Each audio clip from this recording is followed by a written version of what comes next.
आप इंटरव्यू लीजिए, इंटरोगेशन नहीं, ठीक है।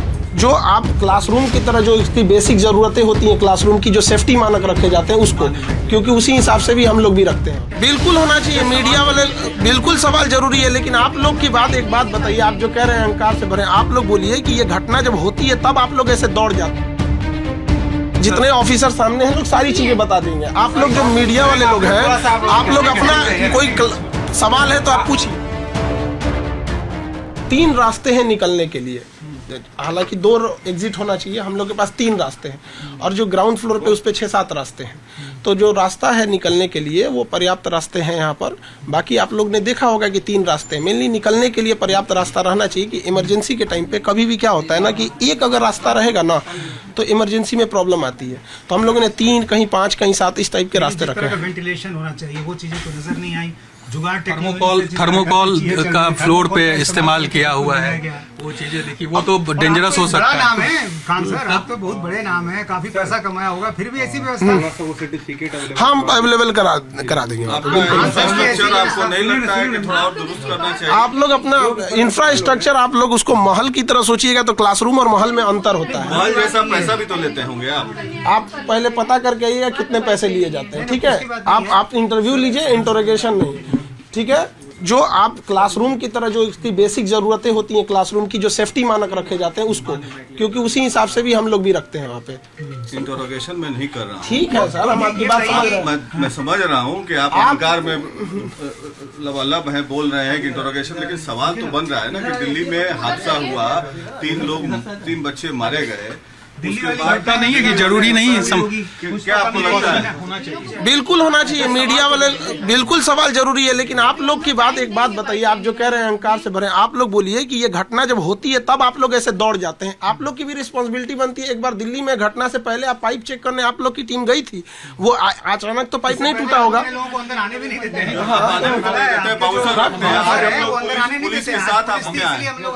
हाँ, तो आप लोग क्लासरूम के अंदर आप आने दीजिएगा क्या? बाउंसर है आपके पास? क्यों नहीं है? आप आज कैसे आ गए? चलिए आप बताइए, मेन टॉपिक बताइए, आप मेन टॉपिक बात बताइए। इंफ्रास्ट्रक्चर की प्रॉब्लम्स हमसे उससे रिलेटिव डिपार्टमेंट को बताएंगे, वरना आप लोग के लिए जो इतना हिस्सा हो आप अपने हिसाब से करिए।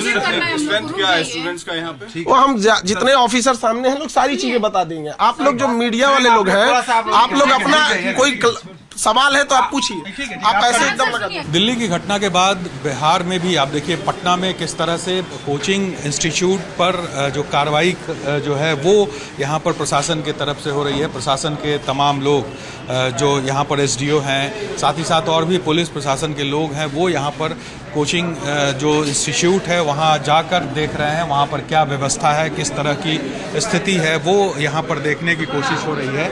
और वो तमाम चीज़ें यहाँ पर एसडीओ साहब को देख रहे हैं। एसडीओ साहब, आप घूम रहे हैं, कई कोचिंग में गए हैं, क्या दिख रहा है?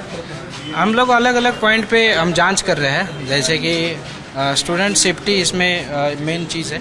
इसमें हम लोग देख रहे हैं कितनी एंट्री है, कितना एग्जिट है। फायर पर्सपेक्टिव से जो प्रावधान होना चाहिए, फायर नॉर्म्स होने हैं, उसका पालन किया है कि नहीं किया है। सबसे महत्वपूर्ण उसका निबंधन हुआ है कि नहीं हुआ है।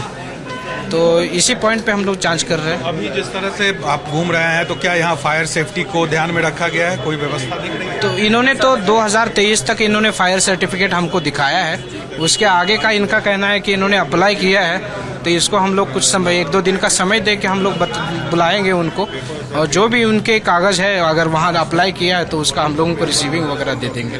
तो देखिए, यहाँ पर टीम जो है वो लगातार विजिट कर रही है, जो भी इंस्टीट्यूट है इस पूरे इलाके में, महेंद्रू का इलाका हो, भिकना पहाड़ी का इलाका हो, इन जगहों पर जो जांच है वो इस टीम के द्वारा की जा रही है। 6 टीम पटना में बनाई गई है और तमाम जो कोचिंग इंस्टीट्यूट है उसकी जांच का आदेश जिलाधिकारी ने दिया है, और उसी को लेकर यहाँ पर जो टीम है वो पहुंची हुई है, और एक एक कोचिंग में यहाँ पर जांच की प्रक्रिया चल रही है। बाहर भी देखिए आप किस तरह से कोचिंग के बाहर लोगों की भारी भीड़ है, चूँकि ये बहुत ही कंजस्टेड एरिया है और छात्रों के लिए ये कहा जाए कि हब है ये। यहाँ पर बड़ी संख्या में छात्र जो हैं वो यहाँ पर पढ़ने आते हैं बिहार के अलग अलग ज़िलों से, और वहीं पर इस तरह से जो कोचिंग संस्थान है वो बड़ी संख्या में खुले हुए हैं। और उसी को लेकर जो है वो जांच के आदेश है, क्योंकि दिल्ली में जिस तरह की घटना हुई है उसके बाद प्रशासन की बिहार में भी, पटना में भी नींद खुली है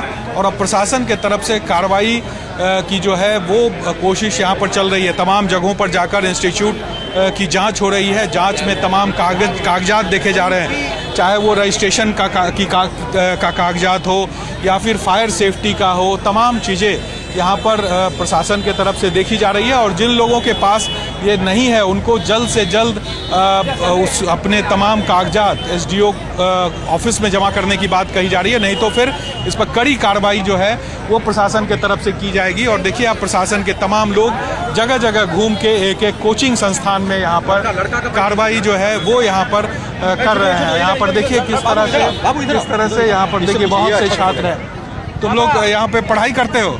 जी। क्या लगता है यहाँ जो कोचिंग चलते हैं उसमें क्या दिक्कतें आती है तुम लोग? सर दिक्कतें यहाँ पे सर यहाँ के मेनली कोचिंग इंस्टीट्यूशंस में यहाँ की दिक्कत ये है कि सर अगर आप नंबर ऑफ़ स्टूडेंट्स ज़्यादा हो जाते हैं और सीट्स कम होते हैं। सबसे बड़ी दिक्कत तो यहाँ भीड़ के साथ आपको सामना करके आप क्लासरूम में पढ़ने में जब दिक्कत होगी तो सर फ्यूचर की तो छोड़ ही दीजिए। और रही बात ये सेफ्टी के पॉइंट ऑफ व्यू से क्या है? हाँ, सेफ्टी के पॉइंट ऑफ व्यू में सर अगर आप जैसे कि दिल्ली में नॉर्म्स फॉलो करते हैं ये लोग? जी, सेफ्टी नॉर्म्स फॉलो करते हैं? जी नहीं सर, उतने मेनली मोस्टली तो कोचिंग में नहीं देखा जा सकता है सर। कुछ कोचिंग्स ऐसे होंगे जहाँ पे मतलब ज़्यादातर इसी तरह चलते हैं। हाँ, बस आप लोग भी पढ़ाई करते हैं? Yes sir. क्या लगता है अगर कोई घटना हो जाए तो छात्रों के लिए कितना खतरा है यहाँ? सर खतरा तो यहाँ पे बहुत, इसके लिए बचाव के लिए करना चाहिए उपाय। नहीं रहता है क्या?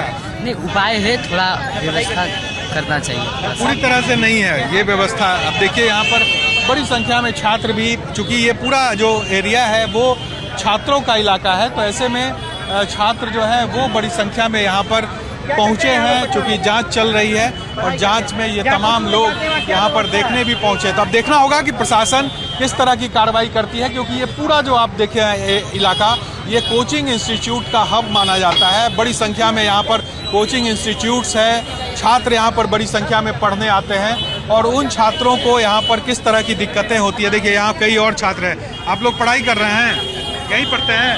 Yes sir. कोचिंग में? Yes sir. क्या कोचिंग में कोई दिक्कत भी होती है आप लोग को? जी सर, कोई दिक्कत तो नहीं है।